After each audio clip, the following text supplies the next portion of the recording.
दिल्ली में हुआ एक धमाका, पूरा देश सन्न और सरकार की तरफ से एक ऐसे जवाब का वादा जिसकी गूंज पूरी दुनिया में सुनाई देगी। चलिए समझते हैं कि कैसे कुछ ही दिनों के अंदर भारत की राजधानी में हुआ ये हमला एक बहुत बड़ी ग्लोबल कहानी बन गया।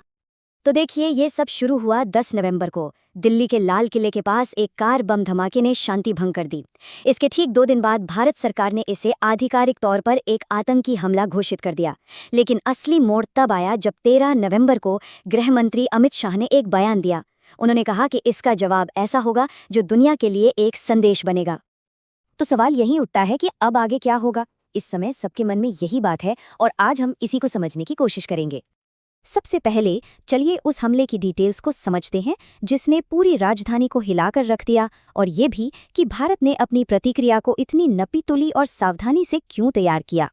तारीख थी 10 नवंबर, जगह थी दिल्ली का दिल यानी लाल किला, और फिर एक जोरदार कार बम धमाका जिसकी आवाज पूरे शहर में गूंज गई। इस हमले की कीमत बहुत भारी थी। 13 लोगों की जान चली गई और न जाने कितने लोग घायल हुए।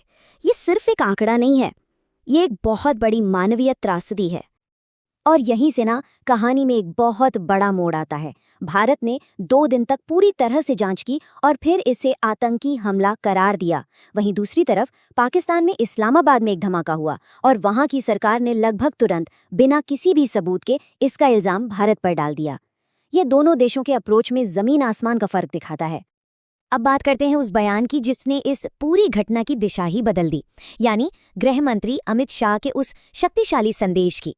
देखिए, ये सिर्फ सजा का एक वादा नहीं था, ये एक तरह की घोषणा थी। अमित शाह ने बिल्कुल साफ कर दिया था कि भारत की प्रतिक्रिया एक ऐसी मिसाल कायम करेगी जिसे दुनिया कभी नहीं भूलेगी।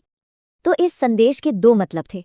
एक तरफ ये भारत के लोगों के लिए एक भरोसा था कि आतंक को बिल्कुल बर्दाश्त नहीं किया जाएगा और इंसाफ होगा, और दूसरी तरफ ये उन बाहरी ताकतों के लिए एक सीधी सीधी चेतावनी थी जो आतंकियों को पैसा, पनाह और मदद देते हैं।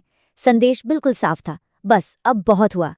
लेकिन इस सब पर पूरी दुनिया की नज़र थी, और सबसे अहम नज़र थी अमेरिका की। तो उनका क्या कहना था? अमेरिका ने, आप कह सकते हैं, काफ़ी संभल कर कदम उठाए। उन्होंने माना कि ये साफ तौर पर एक आतंकवादी हमला है, लेकिन साथ ही ये चेतावनी भी दी कि मामला और बिगड़ सकता है। और सबसे जरूरी बात, उन्होंने भारत की सधी हुई और प्रोफेशनल जांच की तारीफ की, जो एक तरह से भारत के तरीके का समर्थन था। यानी सीधे शब्दों में कहें तो अमेरिका का रुख वेट एंड वॉच वाला है। वो कोई भी बड़ा बयान देने से पहले भारत से और ठोस सबूतों का इंतजार कर रहे हैं। चलिए अब जरा पर्दे के पीछे चलते हैं और उस बड़ी जांच की परतों को खोलते हैं जो चल रही है, क्योंकि इससे एक बहुत ही बड़ी और डरावनी साजिश का खुलासा हो रहा है। जांच में जो सामने आया है ना, वो वाकई रोंगटे खड़े करने वाला है।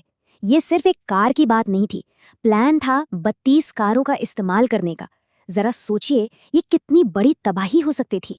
और इस पूरी भयानक साजिश के पीछे का मकसद क्या था? रिपोर्ट्स के मुताबिक वो इसे बाबरी का बदला कह रहे थे। और तो और उन्होंने हमले के लिए 6 दिसंबर की तारीख चुनी थी, जो कि एक प्रतीकात्मक दिन है, ताकि इसका असर ज्यादा से ज्यादा हो। इस बहुत बड़ी साजिश का पर्दाफाश करने के लिए एनआईए जैसी एजेंसियां हर एंगल से काम कर रही हैं।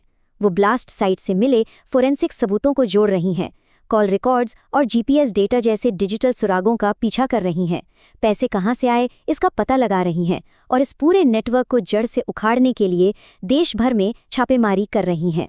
और हाँ, इस जांच के नतीजे भी आने शुरू हो गए हैं। साजिश में शामिल बताई जा रही तीसरी गाड़ी अल फलाह यूनिवर्सिटी से बरामद हुई है। यूनिवर्सिटी की सदस्यता सस्पेंड कर दी गई है और उसके संस्थापक से आतंकी कनेक्शन को लेकर पूछताछ हो रही है। इतना ही नहीं, इसी यूनिवर्सिटी में काम करने वाले 2 डॉक्टरों को भी इस साजिश के सिलसिले में गिरफ्तार किया गया है। तो अब जरा आगे की सोचते हैं।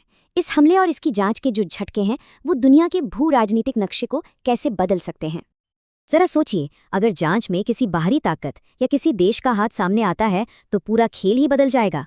तब हम देशों पर कूटनीतिक दबाव, संदिग्धों के प्रत्यर्पण की मांग और आतंकवाद के खिलाफ एक नए ग्लोबल गठबंधन की उम्मीद कर सकते हैं।